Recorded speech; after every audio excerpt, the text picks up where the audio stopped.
Do you want to have your Discord bot commands auto pop up like this, or have embedded messages like this? If so, let's get started.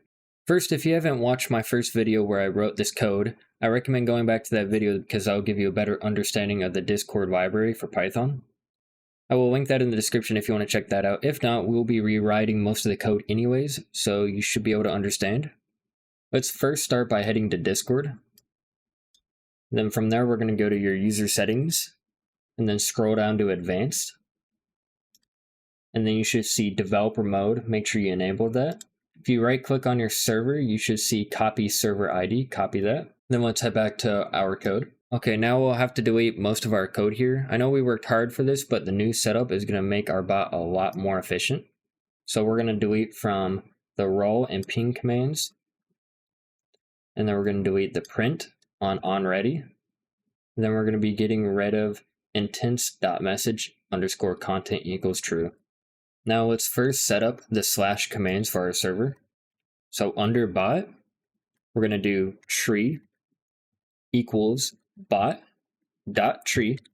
Bot.tree is a command tree object attached to our bot. The command tree is basically what holds and manages all of our slash commands. Then from there, we're going to go down a couple lines and do dev underscore guild underscore ID, and then equals, and then we're going to paste our code. And then under that, we're going to do dev underscore guild equals discord dot object parentheses ID equals dev underscore guild ID like above.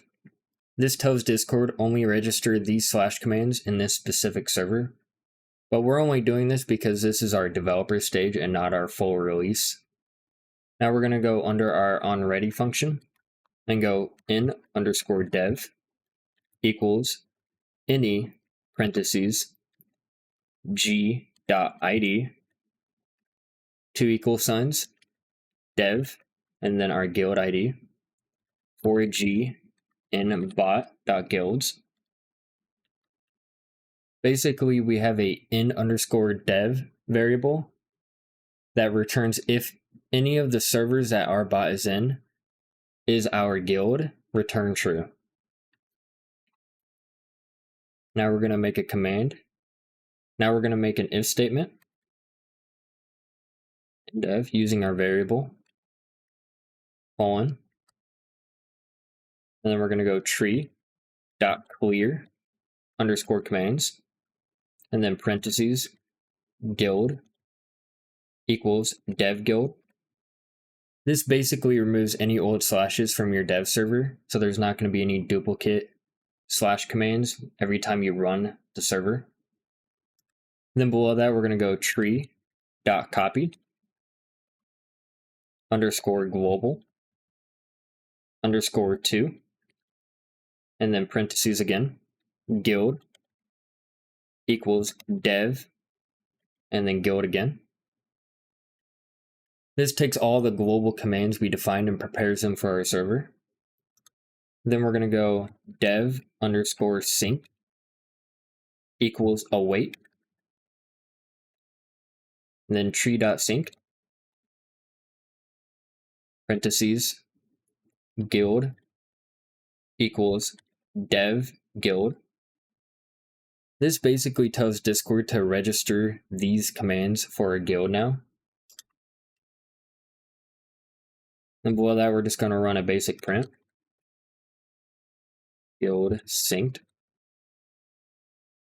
And then we're going to go curly braces, c.name for c in dev underscore synced. This basically prints all the commands that we're going to be using. So for an example, if we add a new command, it will just automatically show up here in our log. Now we're going to go down a couple lines and then out of our if.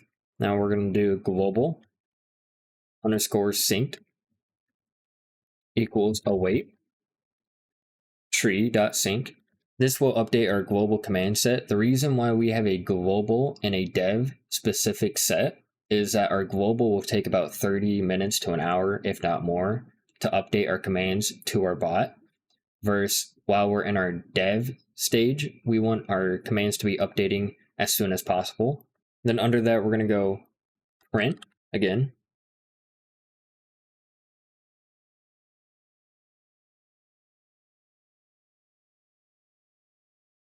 It's going to be just like before.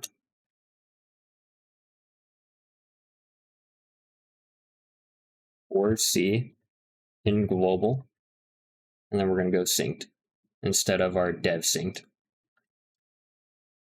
Then we're going to go right under that, print logged in as bot.user. Now under the fun part, we can start making our commands. Unlike before, we're going to be doing an at tree.command parentheses name equals, and this is where we're going to want the name of our command. For an example, we're going to do ping.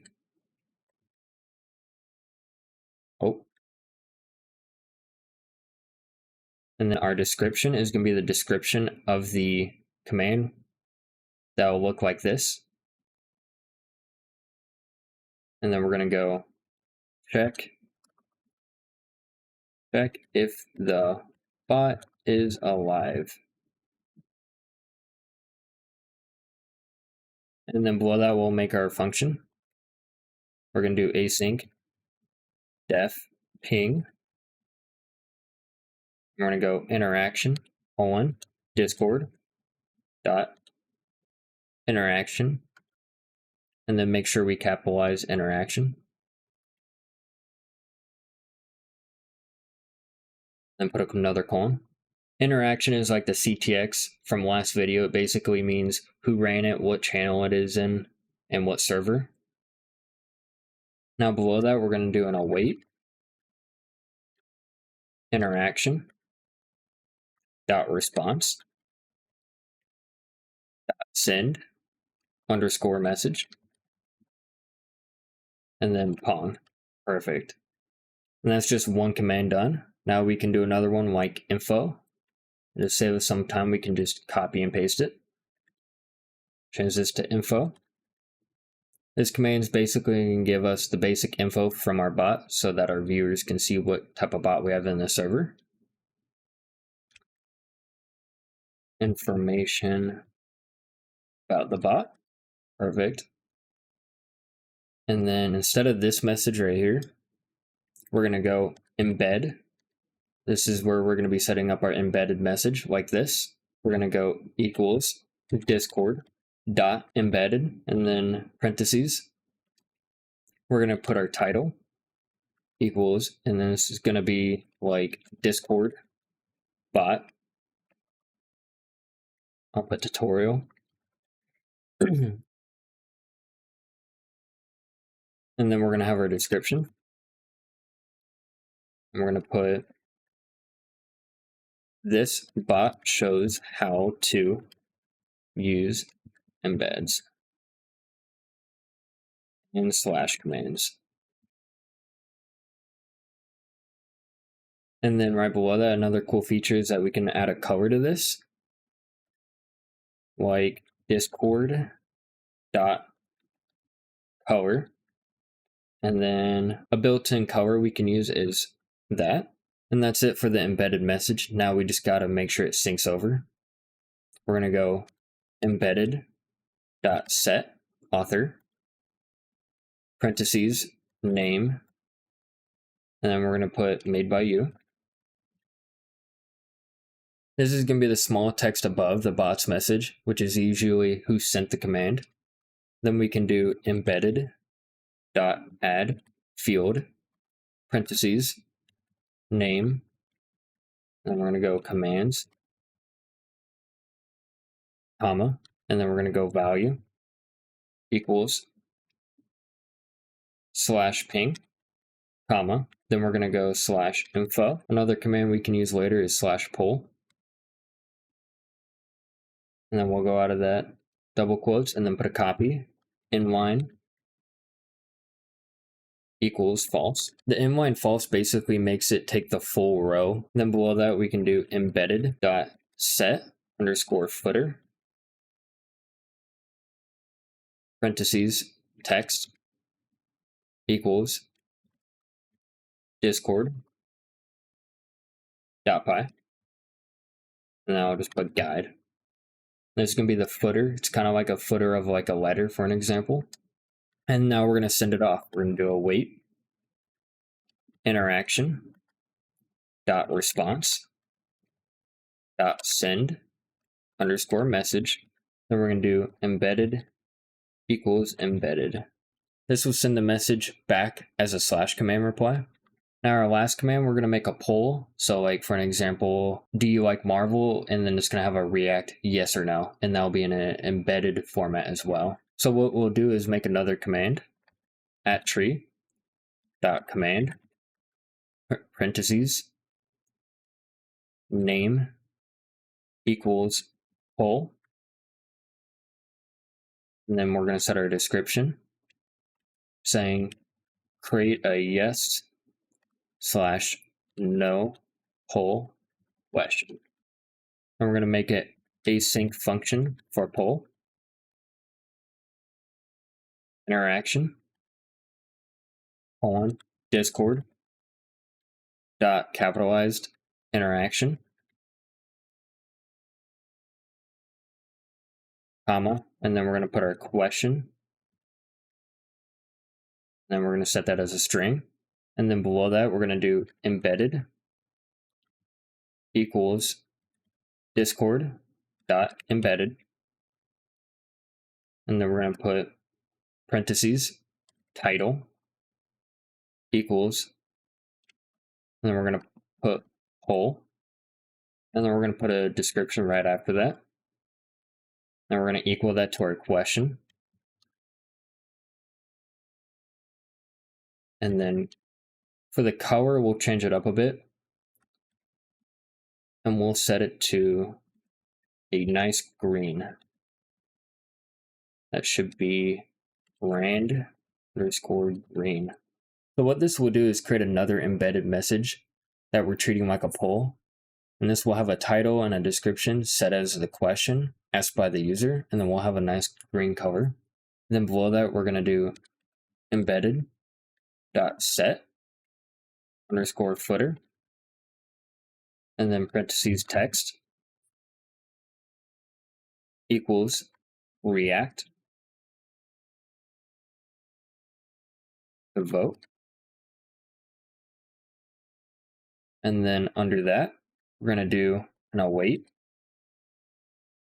interaction dot response dot send message. This is going to be sending it off. And then we're going to go embedded as well. Now this sends it out. Now we have to retrieve it and then add the two reactions so people know how to react back to the message sent by our bot. So we're going to do message equals await interaction dot original response. Put that in parentheses. So it's going to retrieve the message just sent by our bot. Now we're going to add the reactions to them. And then each one here. Then that should do it. Now if we go ahead and run this, it looks like I had a few errors above. Then for our info command, make sure after each one you put a comma, except for the last one. Then if we try to run it, then we head back over to our bot, then we'll see it's online. Now if we do like /ping, it'll auto pop up like this. Then go check if the bot is alive. Our bot responds back with Pong. Now perfect. Now if we do /info, we'll get an info command. Then it'll be a nice blue color like before, and we'll have a made by you, our title, description, and then our commands, and then our footer. Now if we do /poll, and then without hitting space, hit enter, it'll pop up into this format. We can do like do you like Marvel? Then I'll create it as like a green poll right here, and you can react. And that's it for the video. I'll have the full code used in this video in the description. And if you like the video, feel free to drop a like and a comment if you want to see me add any other features into the bot.